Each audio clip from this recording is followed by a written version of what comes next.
Welcome back to A Fresh Story, the podcast where we have conversations about brave decisions to start over again. I'm Jenny. And I'm Olivia, and we're so glad you're here today.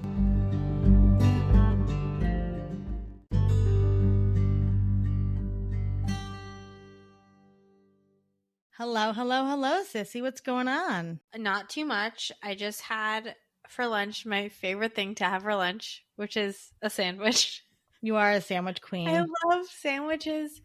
I think that I'm like a sandwich artist and that I have like a real knack for creating sandwiches. Matt? Wait, do you remember the sandwich I told you that you needed to work on? No.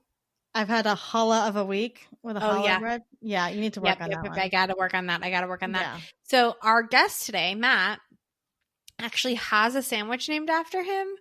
But I don't think he actually that's not like a sandwich that he ate a lot. It just was named after him. If I'm not wrong, I think it has mozzarella sticks in it.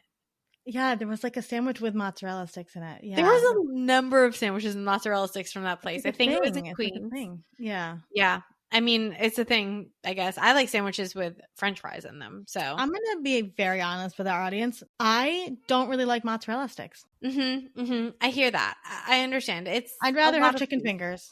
I mean, I'd rather have both, but I can't eat mozzarella sticks. So I don't know. I just feel like, I guess like fried cheese is great. I mean, it just seems like a lot. Like it's very rich. You have the mozzarella sticks like at the beginning of like a heavy meal, so it's like maybe if it's like an appetizer, like start off this huge meal with some fried cheese. Yeah, no, but Matt's wonderful. Matt has like a fried mozzarella balls, like mozzarella sticks, but like smaller. Do people make fried mozzarella balls? We need to look this one up. Somebody's got to be making those. Just like that would be so good. But honestly, that would be one of those things where it'd be like, it feels lighter, and then you'd end up eating like a pound of mozzarella, like a box of them.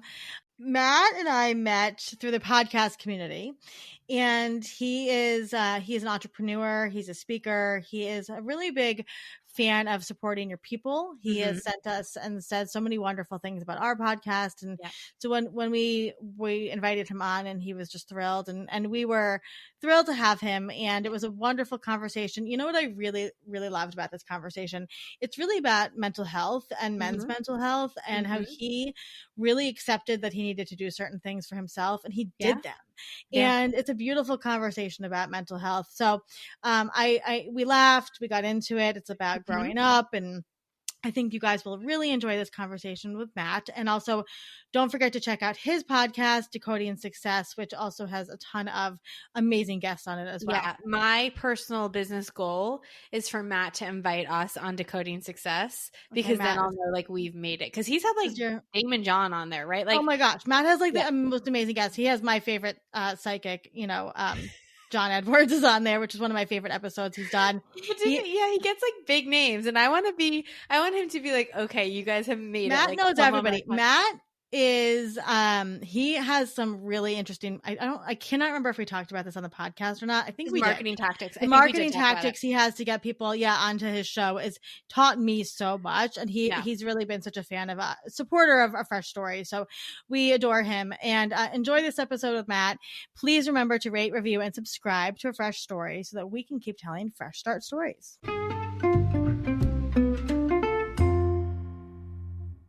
Matt is a born and raised New Yorker who caught the hustler spirit that fills his hometown streets, which we very much understand. A Forbes 30 under 30 nominee, Matt has previously worked with Daymond John of Shark Tank before launching his top 1% globally ranked podcast, Decoding Success, which is one of my favorite. Honestly, it's one of the only podcasts I listen to anymore, which has featured the likes of Mel Robbins, Grant Cardone. I love your episode with John Edwards is like I'm telling you, I listened to that episode sitting in the car waiting for my kids to get off the bus, and it was like some sort of spiritual movement. Like, I've loved John Edwards. He's a fellow Long Islander. She loves John Edwards. I do. I've loved him forever. But your conversation with him was like so profound about like waiting for the right moment and like intuition, right? It was all about intuition. So we're just really excited. We connected, I think via Pod Lottery, right? Or like some sort of podcast connection? I think it started on Twitter. It started on Twitter. Then, yeah, so it was Twitter. And then you introduced me to Pod Lottery. And then I met a bunch of other amazing people from there. But you've been like a real like podcast mentor to me. So I appreciate that. And you're like killing it with your podcast. So we're just really excited that you took the time to talk to us tonight. I am beyond grateful for the both of you allowing this opportunity. Like, I'm super, super excited to be here. So that's first and foremost. Thank you so much for the opportunity.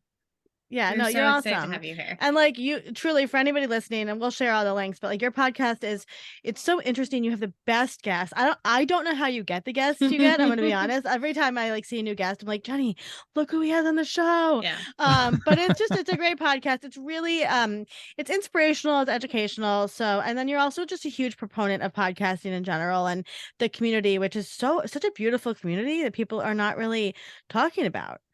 I appreciate it. I definitely appreciate. First of all, I mean, I wish I could have you with me and introduce me like this every time. Like, I'm so grateful for this. I'm happy Just play the podcast intro. Tell me your price. Tell me your price. No, I'm so grateful for it. And listen, I'm an open book. I will tell you how I get all of my guests. I will tell you how I do everything. You ask the questions, and like I said, I give it all away. Free game. Yeah, you did your cold emailing strategy, and something else that I love that you do is you handwrite letters to people. I do. I mean, truthfully, I do it because I know I have nice handwriting. So like I say that humbly, but I know I get complimented on that often. Yeah. Did you have like very strict penmanship lessons at school or just naturally? No, I think it's just natural. And don't get me wrong. I mean, I went to private school my whole life, so I recall vividly my principal, who was like a bag of bones, coming into my classroom in second grade. And like, they have the projector and, you're outlining the letters. But wow. I mean, I don't necessarily think it stemmed from that. I just think it stemmed from writing. So I write handwritten letters because I think it stands out. Yes. When you have nice handwriting. I've done things as wild as like literally, and I didn't come up with this, by the way, but like taking like one shoe, putting it in a box, making sure that it's clean, putting it in a box, putting a letter inside of it, and writing things like, hey, now that I got one foot in the door, I would love to get the second. Oh my God, I'm obsessed with that. Like just random. And I did not come up with that, but I had to try it. Yeah. I've done that for numerous different things. And yeah, you got to stand out, right? Well, I can't wait to get into it about your whole career. So thank you for being here. And I'm very excited to hear everything. I'm grateful for it. Perfect segue. So why don't you just take us back to the beginning of your fresh start story? Because I'm ready. Like, let's go.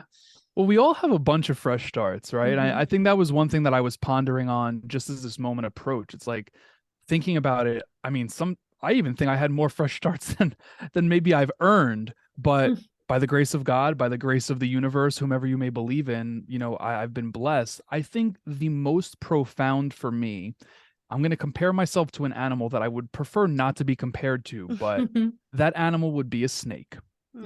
As for obvious reasons, no one ever wants to be compared to a snake, but for the sake of it, in 2020, I really felt like I started to go through the same process a snake would in regards to shedding its skin. Yeah. And that happened because for years upon years, I mean, at that point, I was 26 or 27 years old in 2020, and I carried with me the weight of every single life experience. I'm talking about growing up with parents who tried their absolute best but didn't meet my needs. I'm talking about not getting accepted into any high schools here in New York City outside of the one that I was zoned to. Talking about getting kicked out of 2 high schools. Talking about getting arrested, losing my dream of playing professional sports. I mean, the list goes on. Failing out of college, watching my mother battle cancer, blowing my life savings, trying to maintain a certain image to feed my ego so that people wouldn't think anything less of me. I carried all of the pain from that. Right. And in 2020, I got hit in the face with like a 2x4 of life. It actually happened from an intimate relationship with the woman that I was dating at the time, where I found myself feeling anxious and like so uncertain about myself in this relationship. And it's not her fault. I take radical responsibility for this, but ultimately I said to myself, you know what, enough's enough. I don't want to feel like this anymore. And in that moment, June of 2020, I put myself in therapy and my life drastically changed. Yeah. And it led to me, like I said, letting the skin fall, like uncovering myself to its utmost potential and learning how to process. And I'm still a work in progress, right? So I don't come to you complete, but learning how to process the emotions of every life experience that I had just named, big T, little T's, doesn't matter, just all of it. Learning how to then regulate my emotions, learning how to literally handle life in a totally different way. And in the process of all of that, learning who I truly was. So, who I was before 2020, it's not to say that I wasn't a good person. At moments, I was definitely an a-hole, without a doubt. And I'll be the first to admit it. But that was my fresh start because it allowed me to step into who I truly was. So I say my life really started in 2020 versus 1992 when I was actually born. That's fascinating. So take us back a little bit, because you mentioned like 100 things that went through your life before that. So you grew up where? Queens, New York. Okay. And what was your family like? European family. You know, my dad's parents are off the boat from France, my mother's from Italy. Truly, truly incredible people. Like, I'm super blessed. I mean, think about it. Like, if you're from an immigrant background, if they didn't come to America, would we exist? Or if they didn't come from or come to wherever, like, would we exist? You know, it's so wild to even think about that. Yeah. And my parents, you know, like I said, they tried their absolute best. And I'm going to be fully transparent. I was spoiled rotten. You know, both of my parents had really good jobs, still do to this day. They really paved a path. They showed me what hard work is. They also showed me things that I don't want to be as a parent. And I'm grateful for that as well, even though I was the one that was being impacted by it. But, you know, a really tight-knit family. And in around, how old are you when you're in fifth grade? You both have 10. children, you know. Okay. I don't have kids, but 10. 10. Okay. Yeah. So at that point is when the divorce was being finalized. And I feel like that's when, you know, in the moment you don't necessarily feel it, but it definitely had a certain level of impact on me because I noticed that when I hung out with my dad, my mom wasn't around. And that only led to me feeling more neglected, more rejected. Like, verbally, I recall things of her like wanting to send me off to military school because I was brazen and rotten and this, that, and the other. Like, I remember all of that stuff, but ultimately it was all out of love. And, you know, I don't blame them for it. In fact, this was said by a gentleman on my podcast recently, this gentleman named Ryan Blair. He said, Matt, like, your soul needed that. Like, that's one of the things my soul needed. So it led me to where I am. Yeah. And go ahead, Johnny. Are you an only child? I have a younger sister. The younger sister. I always wonder when you're going through those things. Yeah, I have a younger sister. She's the one that got all of my mother's attention. And I have a theory. By no means am I educationally backed by this because I don't have a background in psychology. But if you're in therapy long enough, you kind of do. So I go with it. But I really believe that being that my mother lost her mom early, before I was born, that her bond with my sister is, you know, primarily related to her filling a void that she didn't have, you know?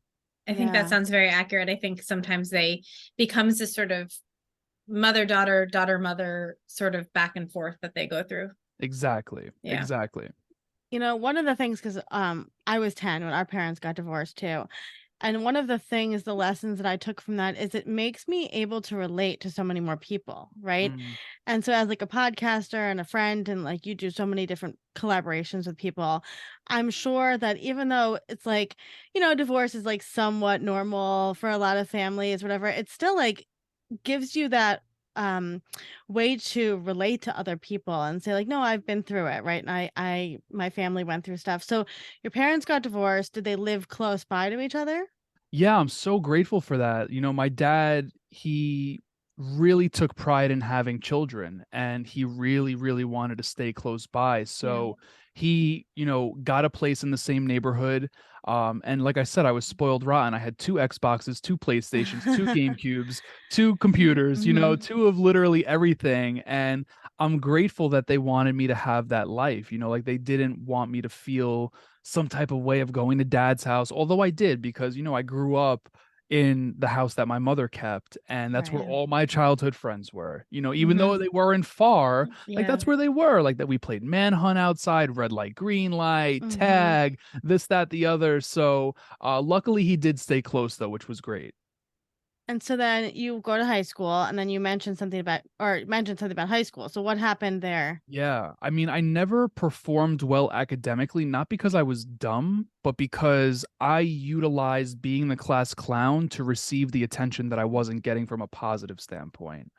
Right? So I was being the class clown. I remember vividly in fourth grade, which was in 2001. I remember that because of 9/11. But in fourth grade, I'll never forget, my principal called me in her office right before we were getting out for dismissal. And it's so funny. She looked at me, and I'll never forget this. She said, "Why do you do this to your mother?" And she's like, "Your mother worked so hard." And I'm like, well, now I wish I can go back and say, well, why didn't my mom give me the attention that I needed? You know, like I wish I could say that. But you know, it was really just to get the attention. So being that I didn't perform well academically, you know, you probably know this, you know, better than anyone. You know, when you're going into high school, you know, here in the city, at least, you're able to apply to 3 private schools and however many public schools. I got into none of the private schools, and that's what my parents wanted me to do. The one public school I got zoned to, my parents said, well, if you go there, you're going to get in a shit ton of trouble because you're a troublemaker. So luckily I was an athlete my entire life, and by the graces of politics, I was able to get myself into a high school for the athletic abilities that I had. And it didn't last long. I went to a school that was a seminary school, which is a school to like become a priest. I did not want to become a priest, but my parents thought if I go to an all boys school, it will be much better for me. No distractions, no girls. Until they realized it was literally joining a fraternity at 12 years old. Like we were raging. We were absolutely raging. It was What wild. school was it? I have to know what school it was. Cathedral Prep. It's actually right next to the Queens Center Mall in Elmhurst, Queens. And it lasted a year. Like if I stayed any longer, I was done. So they actually gave me an ultimatum. It was like, hey, leave before we kick you out, or stay and get kicked out. And I'm like, you know what? Let me not get that on my record. So I ended up transferring to Christ the King Regional High School, which is in my neighborhood, Middle Village, Queens. Played baseball and basketball there, but you know, kind of the same thing. At first, I knew a lot of people there, a lot of friends from the neighborhood, a lot of people I played sports with, so on and so forth. The acting out didn't happen until I got comfortable and actually got kicked out my senior year there. Luckily was allowed to go back to graduate, but you know, that was definitely part of the behavior. You know, until college, that didn't stop like whatsoever. What did you get kicked out for senior year? Oh my goodness. I said something to a teacher in Italian that I should not have said. Well, at least it wasn't Italian. Yeah. Was your grammar good though? Did you say it properly in Italian? I said it properly. The only thing, so it wasn't even Italian class. Like I just said it verbally in Italian, and of course she was Italian. So, yeah, I shouldn't have said it, and I didn't think anything of it. But I'll never forget. The dean came to my classroom. I was in English class at this point, and he had a black garbage bag. He's like, "Hey, I need Mr. LeBris." So I'm laughing. I'm like, what is this guy doing? You know, like what I'm getting out of class. Like, I'm so happy I'm getting out of this class now. And he's like, hey, we got to go clean out your locker. I'm like, oh, where are you moving it? I was like, I'm in this homeroom. I would like to keep my locker close by. He's like, no, you're done. I was like, oh shit. Like then it really hit me because yeah, I mean, no one wants that. And I actually had to stay in school that day until my parents were able to come pick me up, and they don't get out of work until like 5:30. So I was there way longer than I would have liked. What a moment. What did your parents, how did they react to that? Well, they were dealing with a lot. That particular year, I got kicked out. So I was out of school from December to January that year, which was kind of a blessing for me. It was a good fresh start too, because all my friends that were older were off for college break. They were freshmen in college. I literally stayed home that entire month and played Call of Duty. But they had a lot going on with me. You know, I just had surgery on my shoulder. I was a baseball and basketball player. You know, that was going on. I had gotten kicked out, and then a couple months later I got arrested during the St. Patrick's Day parade because I had zero clue of how to control my emotions. And they were just like, yeah, probably, they're like, what, like, how do we handle this? Well, wait, but what would you, how, now being an adult man, but obviously not old enough to have an 18-year-old child. Yeah. Like, how would you handle that? Like, I ask Olivia's kids that all the time. I'm like, what should I do when you act out? And I'm just curious. Yeah, I think what I would have done as my father, like if I was my own father, Yeah. I would have packed me up and took a trip with me for a weekend. Like, honestly, just took a quick little road trip, nothing crazy, nothing far. At that point, I would have been resistant to it without a doubt, but it would have been necessary. And I would have, I don't know, somewhere out on Long Island, wherever. Yeah, just to be together, away from things. Exactly, to isolate. That makes sense. And I would get an understanding for what's transpiring in my mind, in my heart, like what's going on. Yeah. My parents didn't do that. No. Like, well, that's what I was going to ask. Like, what was the kernel of all of that, right? Because all of that behavior has to come from somewhere, right? That's like behavior my 6-year-old displays or my 9-year-old displays, right? But like their Italian isn't as good though. No, it's not. but like that impulse control, right? That looking for attention, was that because you were always kind of like trying to get your parents' attention, or where did that come from, you think?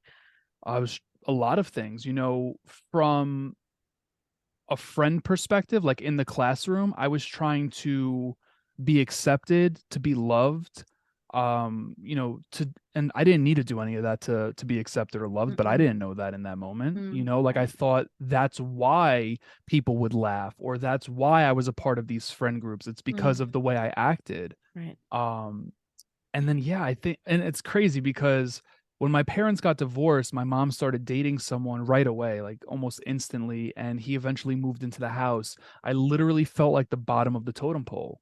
And I've said that in therapy, like it was one of the worst feelings ever to come literally last. Like I'm your firstborn, but yet I'm coming last. Now, how did that manifest? How did that transpire? Like, how did you know that? How did you feel that? I didn't in the moment. Right. I didn't in the moment. For so much of this, I was so numb. Like I really was. I remember getting arrested. So like I literally got out and I was just like, all right, where's my phone? Like just keep on going with life. Like I had no care, and that was just my natural response. And to an extent, I'm almost grateful for that because I was so resilient in a sense. It protected you. It protected me. It was a form of protection. Absolutely. And that was something I carried with me for years. It was just like, keep on keeping on, one of those like toxic positivity sayings, which sounds really cute, but when you keep on keeping on, when you're not tending to what you need to tend to, it blows up in your face, No. Yeah. So that's a lot. Would you consider yourself like an empathic, emotional person that kind of numbed yourself during these years? Oh my goodness. I am the most emotional person in the world. Emotional guy. I'll claim that. I cry so often. But before 2020, I can't tell you the last time I did cry. So after 2020, I like unlocked this part of me. I'm not kidding. If we sat down on my couch right now and watched a movie, no matter what movie it is, I guarantee you I'd cry. No matter what movie it is. Healthy. It's very healthy. I agree. I was at the park the other day. I didn't want to go to the gym in the morning. I said, I'll go for a walk. I hate to even bring this up, but this just goes to show, like, I got to the park and there was a group of people and I'm like, what's going on? So I get out of my car, I'm looking, I notice a woman and a couple people that my dog plays with their dogs. And, I go over and I noticed the dog died in the park. Oh my God. Not my dog. I knew the dog. I look at the dog, I look at the owner, and I'm like, you know what? I don't care who's around. I'm not straying away from who I am at my core. I'm going to let myself cry right now. I cried. I hugged the guy that lost his dog. But like I wear emotion now, and I'm so glad that I do, because like I said, before 2020, I was just so numb that no tears ever came to the eyes. It's so interesting, Matt, because my 6-year-old's a lot like that. He's like a deeply empathic, probably a little psychic child. And yet he shuts down, right? Like he's a class clown too, right? And he loves to get the attention. He loves to dress interestingly. He loves to really, but you can see there's two sides of him, right? He completely can go boop, totally like numb to the world, like doesn't give a shit, right? But really he's like an incredibly caring, loving, and could cry at a drop of a hat type person. So that's why I was like, listening to you and I'm thinking, I bet that were you more emotional as a child, and that's something that you had to reel in?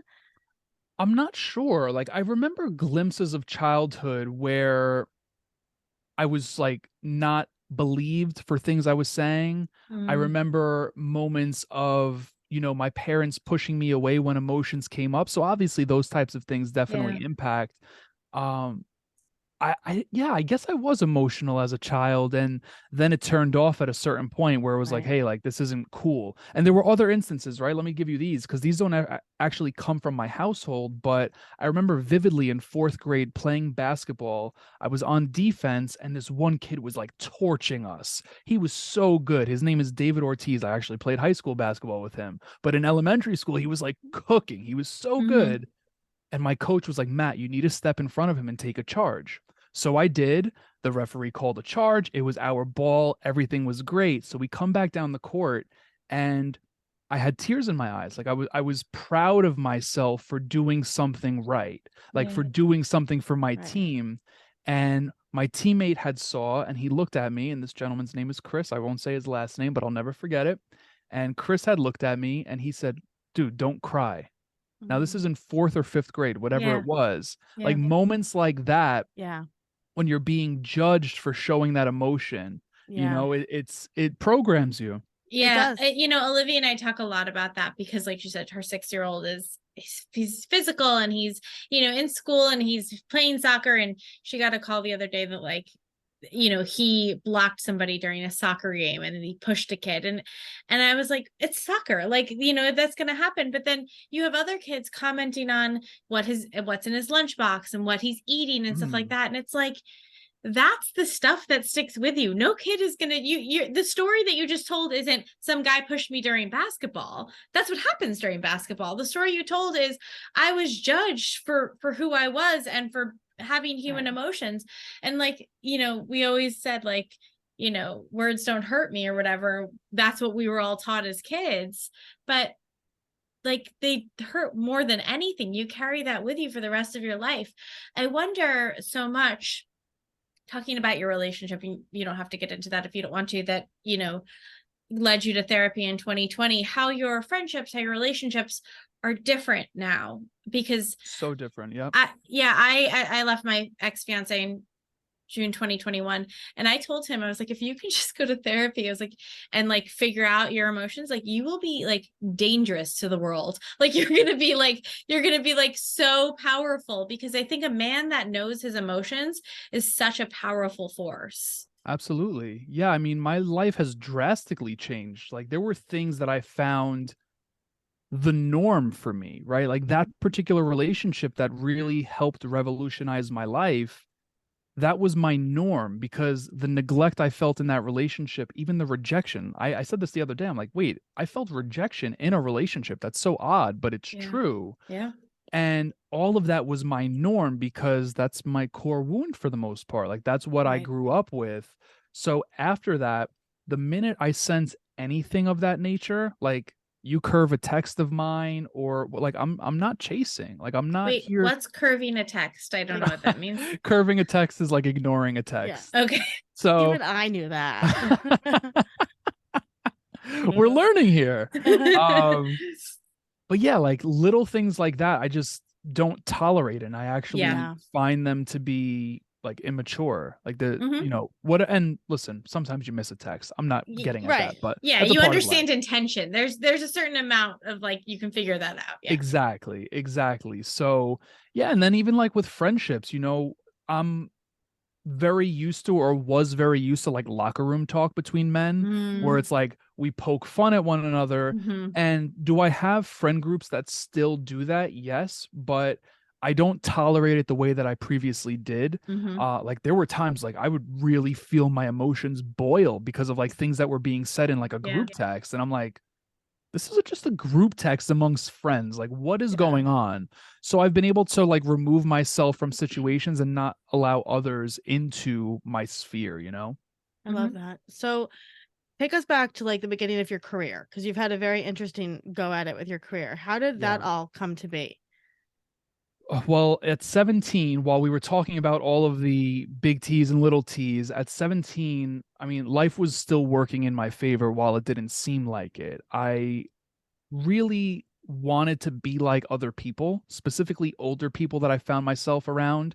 I wanted to drive the cars I saw them driving. Like we would always hang out at this one pizzeria and they always had nice cars. They always had a certain pair of jeans or brand jeans that I wanted. They were with the older, prettier girls that I wanted. Like I'm like 16, 17 years old. I'm like, I want that. You're 21. Like get me to 21 without having to wait. Right. But I had an opportunity at 17 to venture into New York City hospitality, and even Long Island. And at first, it started off as me being like a quote unquote club promoter. Now I'm 17. I can't even get into the club. Like you need to be 18, can't even drink. But somehow, some way, I was able to surround myself with a group of people over the course of 17 to 24 years old that really changed the trajectory of my life. In fact, while feeling like the black sheep of my family for years, meeting these guys and girls, like my life drastically changed and they really became my family. And it's not to say that I don't have actual family. You get what I'm saying? Yeah. But your chosen family. My chosen family. Yeah. Perfect wording. And with that said, I mean, it provided a plethora of opportunity. Like I'm running a business at 17 to 24. I'm working with the Jersey Shore cast and hip hop artists, pop artists, so on and so forth. Like incredible. But how it comes full circle is when I was in college and I was on the 7-year plan for the 4-year degree. I didn't walk out of there with a doctorate. I had failed out, went back, did what I had to do. But I noticed it was on brand for you. It was on brand. Very, very. But an opportunity came about in my quote unquote junior year, which I'll never forget. I was in the Dominican Republic celebrating spring break with 2 buddies. And I'll never forget this because my phone rang. Across the top of my phone, it said CUNY York College, which is where I had gone. And I'm like, why the hell are they calling me? Like, I pay my damn tuition myself. My parents cut me off because I failed out. Like, I was paying it. So I answer the phone, and the woman on the other end of the line is like, hey, would you like to meet Daymond John? And I'm like, woman, you know me so damn well. Why do you even have to ask? I didn't say that to her, but that's what I was thinking. He was coming to my college campus 2 days after I got back to the States. I was one of 3 students to meet him. And it's so wild. We're in the green room, one of 3 students. I'm the last person to shake his hand. I shake his hand and he looks at me and he goes, what the hell do they teach you here? How to break people's hands? So it was kind of good vibes off the bat. We had a 5-minute conversation because he was in a rush to get on stage. By the end of it, I said, Daymond, I'm going to work for you. And he flat out looked at me like I have 10 heads. And I know I have one big head, but like he looked at me like I had 10 of the ones that I have. So he goes up, he does his thing. At the end of it, I'm sitting in the front. My mentor that I had brought, a few years older than me, wasn't a student. So he sat in the back. We met in the middle of the theater and we were like the last 2 to leave. So we thought, out of my peripheral vision, I literally saw Santa Claus, or at least someone that looks like Santa Claus, walking up the stairs. And I say to my mentor, I'm like, who is this guy? And he's like, oh, that's George Barnes. We know him from hospitality. I'm like, oh, what a coincidence that he's here. He's older than me, really didn't know him well.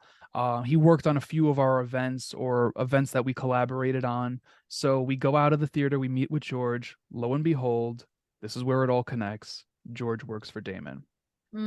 And my life in this moment came full circle. Like everything that I was doing, working, whatever, like everything came full circle. George got me back in the green room with Daymond. Daymond was like, dude, I already took a picture with you. You want another one? You like, again? You again? Yeah, exactly. So a couple weeks later, I said to George, George, I will do anything. I'll work for free. Tell me how to get in this office. And within a couple months, I had an interview. George got me the interview. I had that interview, turned it into an internship into a job into being interviewed by Daymond. But ultimately, that's where my career started, outside of course, running a hospitality business. But that put me on the trajectory for everything that I'm doing today.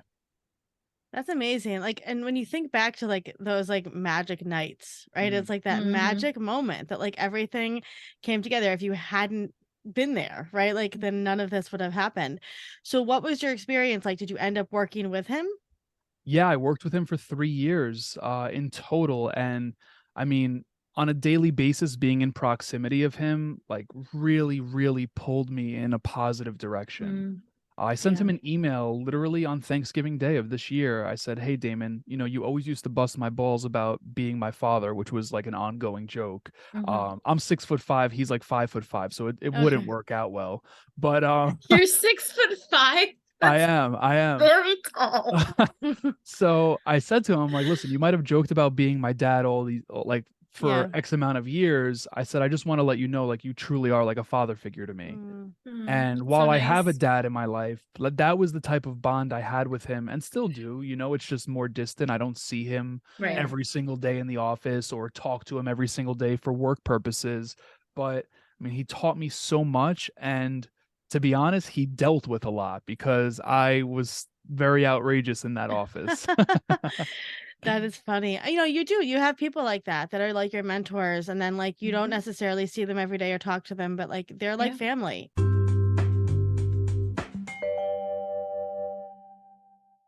What happened after that? So you were working with him, and then what was the next fresh start? Yeah, I left prematurely, and this, I guess, ties our conversation together once again.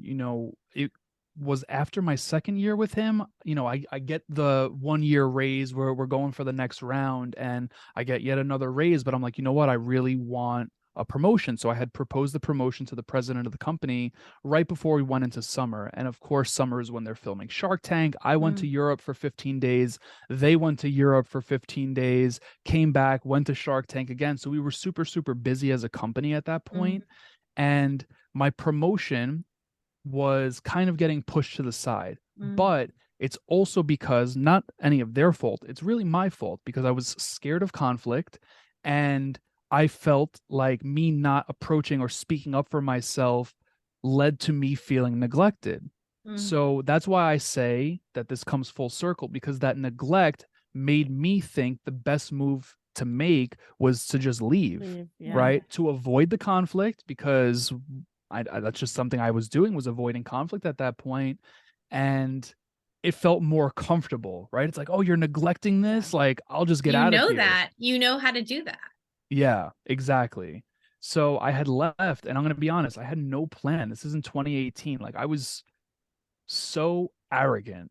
I really, really was. And the only thing on my calendar on November 1st of 2018, which was my first day, a quote unquote free man, was a Tony Robbins Unleash the Power Within event and a speaking engagement I had in Jackson, Mississippi. Outside of that, I had nothing, no source of income outside of speaking, like literally nothing. And I had an intern at the time. His name is also Matt, a really good friend of mine to this day.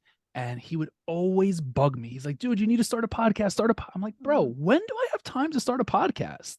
Like, I work 5 days a week, and on Saturdays, I'm in the office working on other stuff. So, like, when can I do this? Well, bingo, this is the time to do it.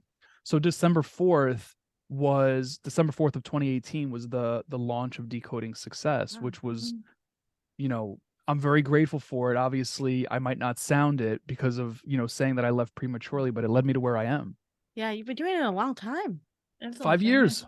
5 years in December. It's pretty crazy to think about that. I'm gonna throw like a little party or something when we get there. You But should. I mean, considering most podcasts don't get past 10 episodes. yeah, there's a statistic out there, right? I think I saw Yeah. something the other day that said 97% of podcasts don't make it past 3 episodes. I don't doubt that. I don't doubt that. That is so wild. How many episodes are you at now? I have over 290 recorded, but we only have 275 Only out. 275. Yeah, come on. I've been doing it for 5 years. Yeah. You must love connecting with people. I love it. I mean, I'm a very, very social person. And don't get me wrong, there's moments where I like to be by myself, but I'm a very curious person, right? I'm a very, very curious person because it's a cheat code to life. it's a cheat code to life to have conversations just like we're having this evening, or in passing, like even at a coffee shop, you spark up a conversation with a stranger. You never know where it can go.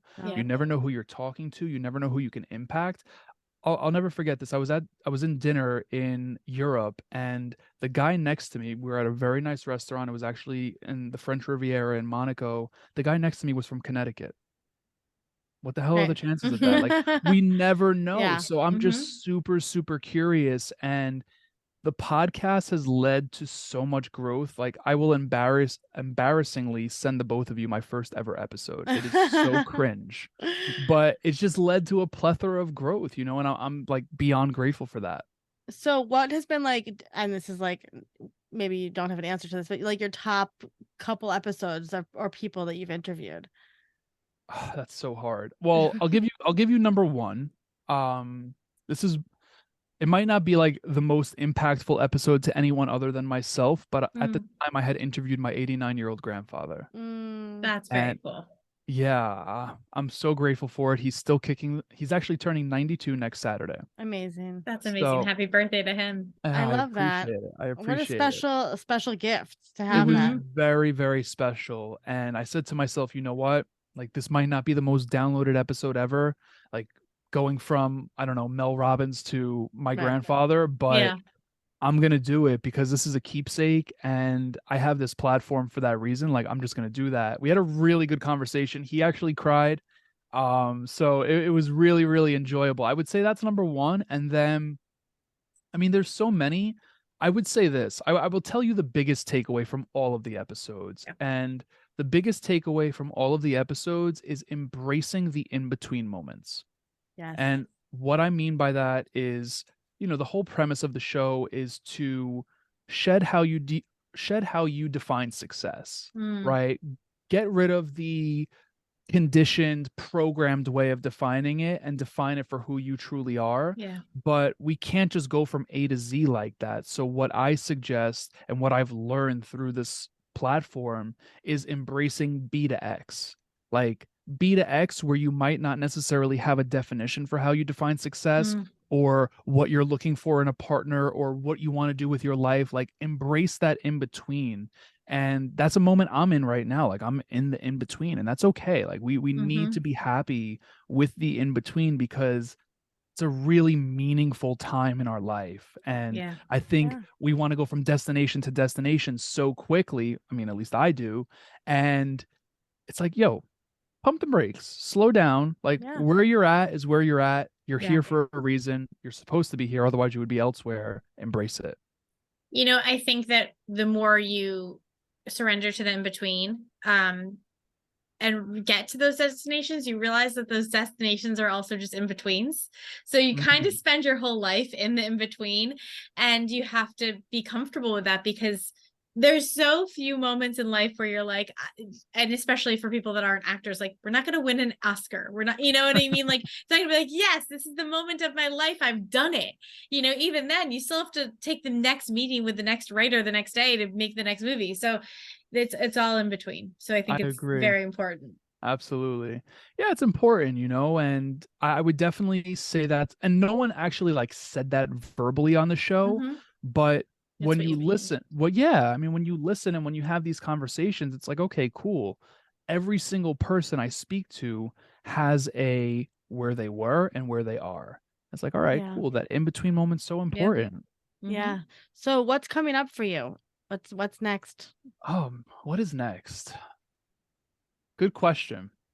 A lot. I mean, that's a pretty crappy answer. So let me try to be better than that. Well, firstly, the podcast is not going anywhere. In fact, I'll share this, right? The both of you are creators in numerous aspects with your business, with your show. The other day, I don't know if it was Monday or Friday of last week, I'm literally standing right here at my desk and I had a moment where I'm like, Matt, like, what's next? I literally asked myself, like, what's your next move? And it's so crazy because I don't necessarily always tune into myself like that. But in this particular moment, my intuition was as loud as it could be. And the response was stay the course. And me being very stubborn, I was like, say it again. Can you repeat that? So I asked the question again, and it said, stay the course. So not that I ever thought that I was going to get rid of my podcast, but it's hard, especially when you're trying to make it a full-time thing. Like it's really, really hard. So the podcast is always up next for me. A lot of truly incredible conversations coming about. I had mentioned that we moved into a studio, which not easy, like just facing those nerves of being in person, and it's a little bit more vulnerable, and it's a nervous process. So that's coming up, or it is up. And does that make it very hard to book guests because now you're kind of limited? It makes it different for sure. Luckily living in New York, as you both know as well, like we're really blessed with this being a really, really major hub. Like it's the land of opportunity is right here. So people do travel in, and a lot of people actually live here too. I've gotten pretty lucky where they're like, oh, I have an apartment in the city. I'm like, oh, great. Like, I didn't know that, because how would I know you live in the city? Like I don't have tabs on everyone. Definitely makes it more challenging without a doubt, but it also makes it more intimate to an extent.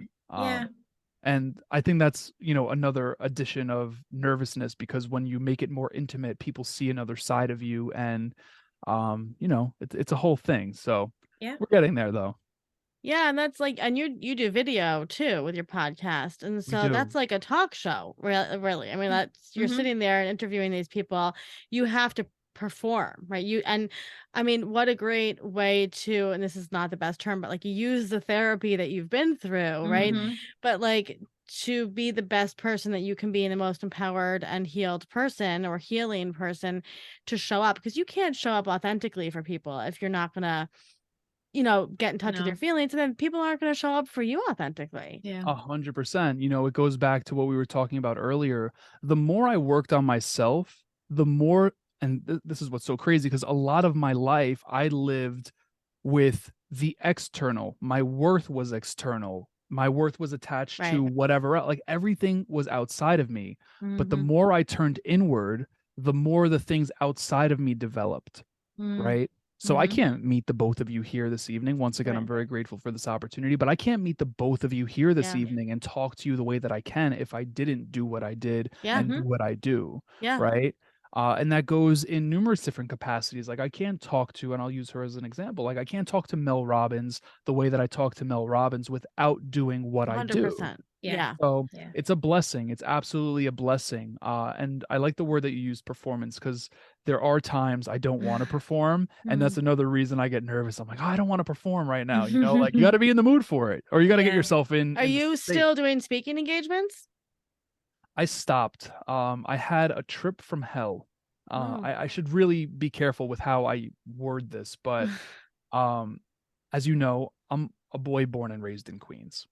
I never in a million years thought I would end up in a place like Fargo, North Dakota, but I did. As mentioned, I'm 6'5". When I got there, the snow was over my head. Like I'm not kidding. And it was the absolute trip from hell. And I said to myself, Matt, what? And I'll bring this full circle too. While we have access to some things, I don't think all things are meant to be acted upon. And I had access to these speaking engagements, and I was getting paid for them. I was traveling the country. So nice to have expense-free travel. Like you get to see different parts, until you fly from New York to Fargo, North Dakota, but you don't make it there. You get stuck in Chicago for a night, so you got to get a hotel. You can see the Bean. You can eat Giordano's pizza. Then you get on the flight to Fargo, North Dakota the next day, but you don't make it there. You make it to Minneapolis. And it's like this, compound effect of hell. And I ended up driving 4 hours to Fargo. And while I did the speaking engagement, which was actually on the same stage as Bill Gates, which is absolutely crazy. Very cool. I was just like, you know what? That stressed me the hell out. Let me take a pause. I'll do them every now and then when they pop up. Like whenever my alma mater hits me up, I always go back. But I paused it because I said, you know what? You have other things in your life that you need to solidify before you can build that block. And I think, like I said, just because you have access to something doesn't mean you need to go and do it. Unless you have the foundation in place, which I didn't have at the time. So we're working on it though. You're a smart guy. You're Yeah. very resourceful. that. And you can see that. And like, I'm excited to watch you and see what you do next. So, what I have noticed about you is, and I said this in the beginning of the show, but probably because you had amazing mentors, you have the emotional capacity to mentor other people, and not everybody has that. I appreciate it. Yeah, I think I'm going to be honest. Helping other people is essentially a fuel that I've used for years. Yeah. It's almost selfish to say, but it makes me feel really good every time I help someone. Yeah. For instance, like we built a little free library in my community. Like Yeah. doing things like that really, really helped. During COVID, we raised 15 grand for frontline workers and small businesses. I mentor at CUNY Startups, which is the City University of New York's entrepreneurship cohort for 24 institutions. Like doing things like that adds to my self-worth, because when you see someone else receiving value from your experience, your word, your work, it's like, wow, like, all right, cool. That validates everything I've done. And while that might be considered external validation to an extent, it really is, it's meaningful. It's super meaningful. Yeah. So I appreciate that. Like I love doing that stuff. I love that. So Matt, if somebody's going through a fresh start in life, what would be some wise words, some general wisdom that you could drop on them? I didn't come up with this, so I'm going to give credit where credit is due. This is from an individual named John Gordon. Are either of you familiar? Sounds familiar. Okay, so he's an author that put out 1,000,001 books. He speaks all over the country, unlike me, and he's really, he's awesome. And in one particular book, he said something that I have like not actually tattooed across my chest or on my heart, but it should be. And it's an equation. The equation includes no numbers, because I'll be honest, I suck at math. And furthermore, when they started adding letters to math with numbers, I was like, no, I don't do that. But the equation is E plus P equals O. And what that stands for is events plus perspective equals the outcome. Now, the reason I'm sharing this is because we don't get to control every single event that takes place in our life, whether we would like to or not. And I'm one of the people that would like to. Life would be pretty boring if we did control everything. But regardless, we don't get to control everything. So that variable and shifting our focus or energy to try to control everything is virtually pointless. The thing we get to control is the perspective, how we perceive the event. Our perception plus the event is truly what determines the outcome. Now, I'm not going to be the guy that sits here and says, you know what? You're going through a fresh start. You just went through a breakup. Like, yeah, breakup. Like, that's great. Like, no, I'm a human. I get it. It sucks. It hurts, like the emotional side of things. Yeah. But 6 days, 6 weeks, 6 years, 60 years down the road, when you perceive that event, you're going to look at it in a different light, and that's what's going to truly determine the outcome. So that would be the advice that I share. That's super important advice for everybody, because it's pertained to anything, little or big. I love that. And then to close it off, the hardest question of all: what was the last thing that you ate and truly loved? Well, I'll tell you this. I know that you like this tweet, Olivia. I do not like chicken liver. I can tell you that. I don't know how many people do like chicken liver. I like chicken liver. I don't like chicken liver. Okay, 1/3 of this population likes chicken liver. Yeah, I wasn't a fan. So that is what I don't love. What I do love, it will be a specific recommendation. Can I give 2? Yeah, of course. Okay, I'm gonna give 2. We're all about the We're not litigious here. Yeah. All right. So there's 2. The reason I'm gonna say 2 is because I have some legal obligation to share one. I have a sandwich named after me. It's not a healthy sandwich whatsoever. Where? It's food coma-ish. It's at Anthony and Son Panini Shop, which is in Williamsburg, Brooklyn. I'll send you both the Instagram handle. I'll send you the actual photo of the sandwich. But there's 2 sandwiches there. They're called the Matt and Steve and the Matt and Steve 2.0. It's for me and one of my best friends, former business partner. And they are absolutely bomb, but I'm telling you, it's like total food coma. Like the drive home after is rough. Like your eyes are closing. You're like, oh my goodness, what did I just do to myself? But it's so good. And then the second one. Wait, tell us the ingredients. We need the whole sandwich stack. Move past it. I'm going to pull it up super quickly, but I will say that on the Matt and Steve 1.0, the regular one, it's 2 burgers, mozzarella sticks, waffle fries. Wow. I don't know if it's American or cheddar cheese. Okay. On a garlic hero with special sauce. Like it's out of this world. It's out of this world. I like your style. I didn't actually come up with that, by the way. It was just named after us. Named after, okay. Yeah.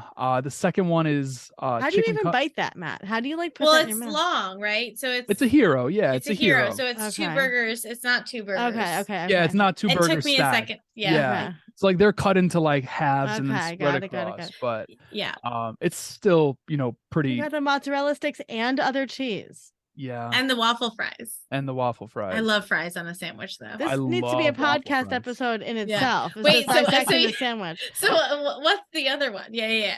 The other one, which is known as the Matt and Steve 2.0, is chicken cutlet, vodka sauce, fresh mozzarella sticks, waffle fries on a garlic hero. They love putting mozzarella sticks on things. Well, that's the specific sandwich, but yeah, the sandwiches are so They good. both have mozzarella sticks on it, though. I've never even heard of putting mozzarella. So good. That sounds so good. On a more serious note, though, I will share a pizza recommendation because I love pizza so much. Yep. There's a place in Williamsburg as well called L'Industria. It's spelled L'Industrie. I should have won the spelling bee, being that I got that. They make a slice that is to die for. Like we'll tag them. It is so good, and it's thin, but you could also get the ones with toppings, and I love the one with burrata on top. It is like out of this world. These are very New York picks. Yeah, I'm asking. Okay, so it's kind of like it's almost like a traditional New York slice. I'm looking at the pizza now. Oh, you pulled it up. Yeah, so it is. It's like a regular slice, but it like you could eat a full pie. Okay, got it. And they're not small slices, but they're so light that you're like, oh, I just crushed 2. Like I could definitely put down another 2. It's really good. It's really good. But those 2 things, I mean, I have them rather often, so they're really good. It means you're living the good life. Like that's really what that means. If you can afford those sandwiches, then nothing else matters in this world. Well, those definitely put me to sleep, so I'm getting good naps on Saturdays and Sundays whenever I have them. I love that. Sounds really good. Well, Matt, it is such a pleasure chatting with you. You are welcome back anytime to talk about anything. I hope that you recognize just like what a light you are, and like not just the podcasting community, but just like on Twitter and like as a friend, and like I don't know, I think that it's a testament to the healing that you've done, and like the self-work, and you can tell by talking to you, like you're not holding back, and you're just really your authentic self. And I think that is why, that is why your podcast is incredibly successful, is that people can hear that and they want to listen to you.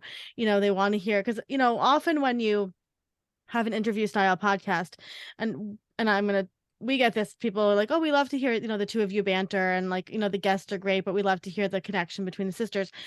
But like often you tune in to listen to the guests, right? But when I listen to your podcast, it's because I want to genuinely listen to you.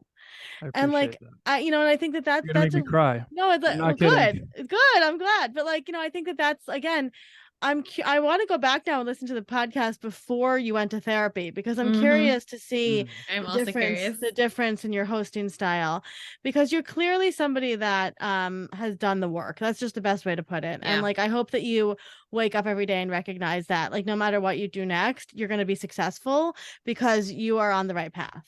I appreciate that. I will say this. Firstly, expressing gratitude. Very, very grateful for those kind words. Also very grateful for the both of you and the way that you conduct this show. I've said it to you via email, but I'm saying it again here. So I really, really appreciate that. I will say, if you do go back and listen to the podcast before therapy, please lower the volume on your phone, because I'm like screaming into the mic. It's interesting. It's like, lower the volume before you listen. But what an interesting study that is. Like you could like write about that. Like you could like do a whole little personal study on that. It's this documentary of you. Potentially. I mean, you're adding more work to my plate, but always. Olivia's the more machine. Olivia will always come up with more ideas. What astrological sign are you, Matt? I'm a Libra. I forget what I am rising and whatnot. Okay. But are you familiar with Bob Cook? Not really. No. He's on Long Island too. He was recommended to me by a therapist that I previously had worked with, And I wish I had the book next to me, but I did a reading with him, and it was fantastic. It was so good. So good. But yeah, he's based there too. And funny enough, John Edward knew Bob Cook. So when I had said that I had a reading done, he was like, "Oh, by who?" I was like, "I don't know. I don't remember his name. Some guy from Long Island." He was like, "Bob Cook." I was like, "Yes, Bob Cook. How the hell did you know?" It's like, "Oh, he's very well known." Yeah, because he's like, there you go. John Edward is from Huntington, I think. He's from our town. He is. Right? He is. Oh, so you're out in Huntington. Yeah, we're from Huntington. Yeah. So I love that. He's not far. Well, Matt, always a pleasure. Literally anytime. We're happy to have you. And thank you for taking the time. Thank you for the opportunity.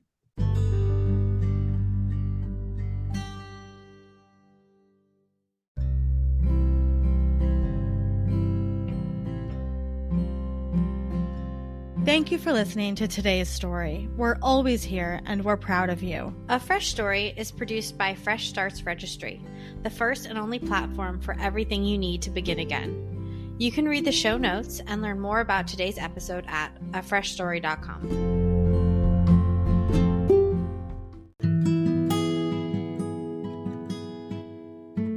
As always, we want to remind our listeners that while we strive to provide accurate and helpful information, we are not medical doctors or mental health professionals. We want to remind you all that the information shared in this podcast is not a substitute for professional advice. We highly recommend consulting a qualified healthcare or mental health professional for any concerns or questions you may have. Remember, we are a podcast, but we are not licensed medical professionals. Always consult with your healthcare provider for any medical decisions. And as a gentle reminder, all opinions are our guests and do not necessarily reflect our own.